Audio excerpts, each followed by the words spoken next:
Hi Runworth, it's Miss Dawson again, and we're going to carry on looking at somebody who's sometimes called the Lady of the Lamp. So, yesterday we were looking at Florence Nightingale, and this week is a really special week where she's concerned. Yesterday would have been her 200th birthday if she was still alive. So I asked you all to make a mind map about Florence yesterday to show me your thinking after you'd watched either the cartoon or the little film, and I hope that you added on a fact about when Florence was born. So she was born on the 12th of May, a long time ago, 200 years ago, in 1820, and that means that it is a bicentenary for her this year. Oh, I'll write that word down, bicentenary, which means it is 200 years since she was born. So if it was 100 years, it would be a centenary. Okay, and that's because this bit of the word here means, you see that? 100 in French. So the French number 100 is cent. So we have 100 centimetres or centimetres in a metre, and we have 100 years in a century, but when it's an anniversary we call it a centenary if it's 100 years since something happened. This is 200 years since she was born, which makes it a bicentenary. I wonder if you can think of any other words that start with bi that mean that they've got two somethings. I might give you a bit of a clue here. What about this word? I don't know that this is very brilliant artwork. Okay, does that give you a clue? Bi has two somethings, and I'm hoping you would know what the name of that was. Anyway, enough waffling on from Miss Dawson. Let's have another look at Florence Nightingale, who was also called the Lady of the Lamp. I'm going to show you a cartoon and a painting, and then I'm going to show you how to make your own lamp. But I wonder if we watch the cartoon, can we work out why she's been called the Lady of the Lamp?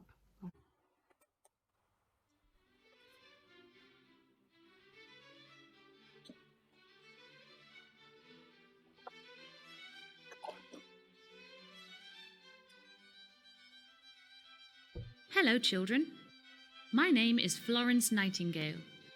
You've probably heard of me. I was a nurse in the 1800s. Would you like to hear my story? Well, would you? Very well. I was born in 1820 in the Italian city of Florence. Although my parents were English and I grew up in England, in Matlock, Derbyshire, and Romsey in Hampshire. My family were very wealthy. My sister, Parthenope, and I had our own tutor. We didn't go to school like you probably do. When I was a girl, I loved reading about places around the world and about science. My tutor said that I was very clever. I knew that when I grew up, I didn't just want to get married and be someone's wife. I wanted to go out into the world and do something important. I decided that I wanted to become a nurse. My parents were not very happy with the idea. I was determined to be a nurse. It was the only thing I ever wanted to be. I got my first nursing job in the 1850s. I was shocked by how dirty the hospital was. So I made sure everything was clean. And do you know what? Because the hospital was cleaner, fewer patients died. People got to hear about my ideas, and in 1854 I was offered a job by the government. Dear Miss Nightingale, I have heard that you are a very good nurse with lots of ideas to help patients. Many British soldiers are fighting in the Crimean War. When they are wounded, they are taken to hospitals near the battlefield. There are no nurses to help these poor soldiers. Could you train nurses and bring them here to help?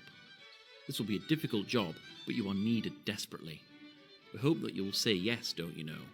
Yours sincerely, Sidney Herbert, Secretary of War.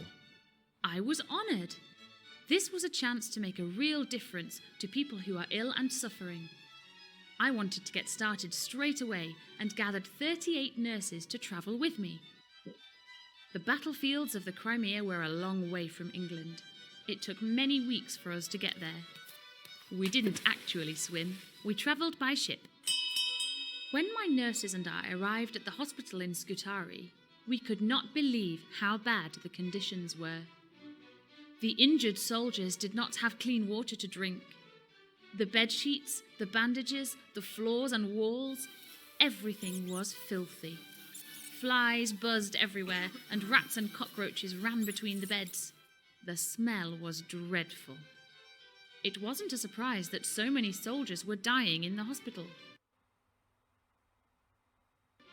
I'm not having this, I thought.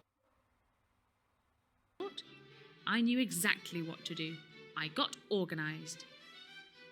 Quickly, there is no time to lose. We have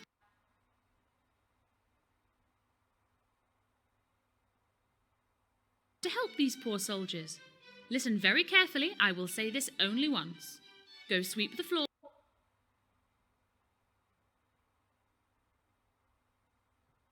And throw away the rubbish. Scrub the walls and floors and make everything sparkle. There must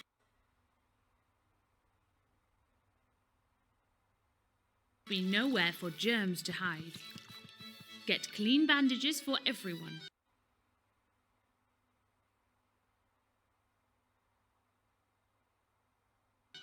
Burn the dirty bandages. Change those filthy sheets for a freshly washed one. Bring clean water for the men to drink and good plain food for them to eat. Within weeks, my nurses had transformed the hospital. By keeping everything clean, tidy and organised, we made sure that the soldiers no longer suffered and many more got better and were able to go home. I knew that my ideas would work. Being clean and tidy helps to stop germs from spreading. But that was only part of my job.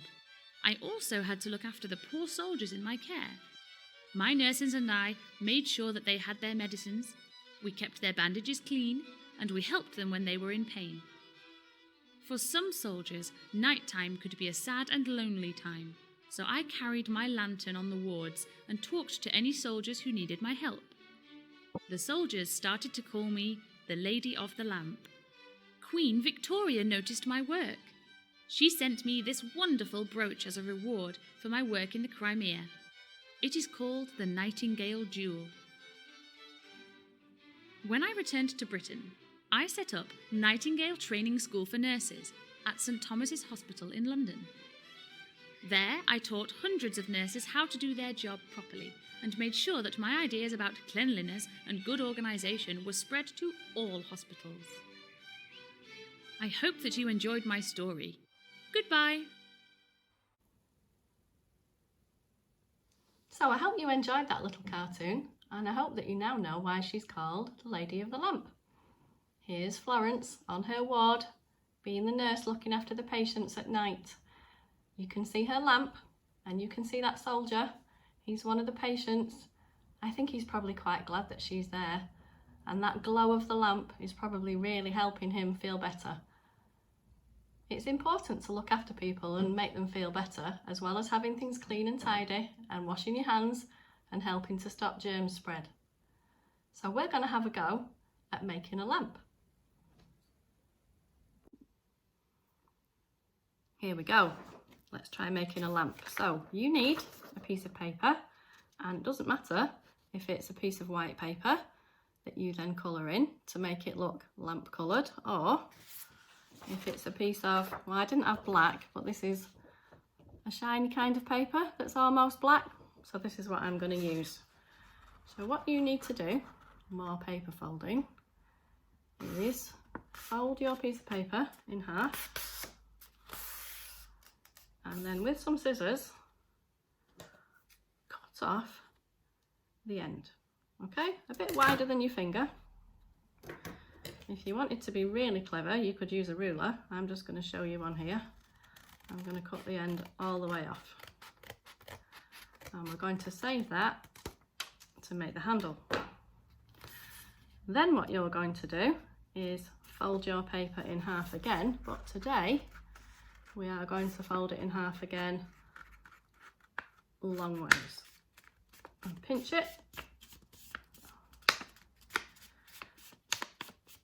So now we've got a piece of paper that's been folded in half and then in half again. So put your fingers inside the end that's not the middle, and then check that you are going to cut along the fold here. And what you are going to do is cut along this fold all the way to the middle line to make some slashes for your lamp. So let me show you what I mean. So we are going to go up the middle in snips. If you're not too sure about the cutting, you can ask someone at home to help. But again, we are going to snip about as wide as your finger all the way to the middle line. I should just make sure I don't snip my finger.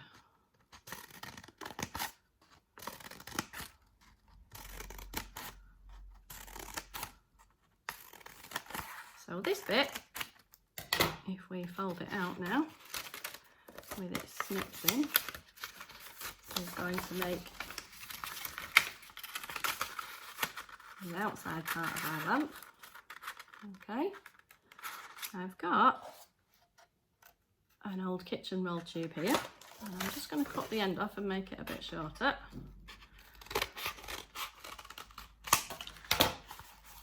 Some more snipping.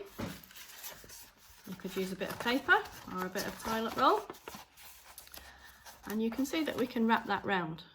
You might be able to paint the inside of your tube. I found an old yellow envelope, so I'm going to just open that.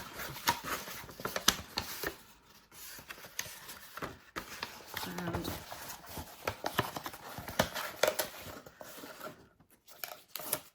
stick it on. Tuck the ends in, inside the tube like that.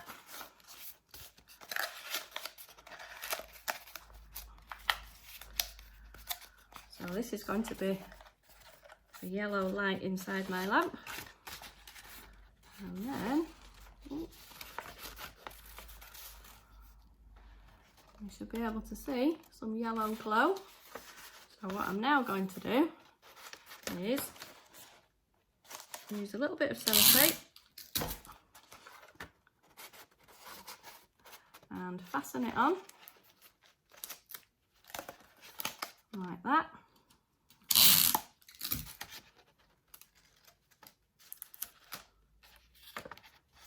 And like that. And then hopefully as we roll it round, it should open up.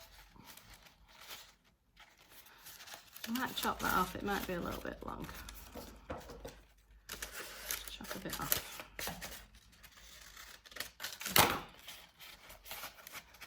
And then another bit of sellotape.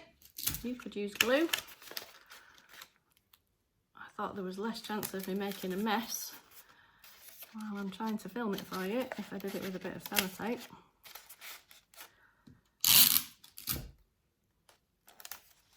Okie doke. So there's our lamp, and you might remember that at the beginning I asked you to chop a bit off. This, if we just give it a bend like that, is going to make the handle. So stick a bit of sellotape on one end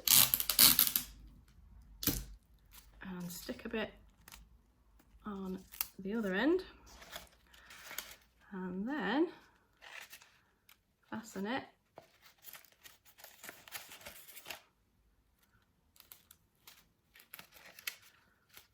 onto your lamp, and hopefully you should now have a little lamp just like Florence. Maybe you can be the gentleman with the lamp or the lady with the lamp in your house today? We'd really like to see your pictures if you have a go at making a lamp, so please send them to us. And if you made a little book with turning pages yesterday, we'd like to see that too. And if you made a mind map with all your thoughts about Florence when you watched that film, we'd like to see those things too. Keep watching this week because we're going to do some more things about Florence Nightingale, especially because it's her, what was that word? Anybody help me out there? What anniversary is it when it's 200 years since you were born? Whoa. Can anybody remember that long word? It is the bicentenary of her birth. And her birthday was the 12th of May, 1820. Thank you for doing lovely listening, and I hope you're enjoying doing your learning. Take care, everybody. Stay safe.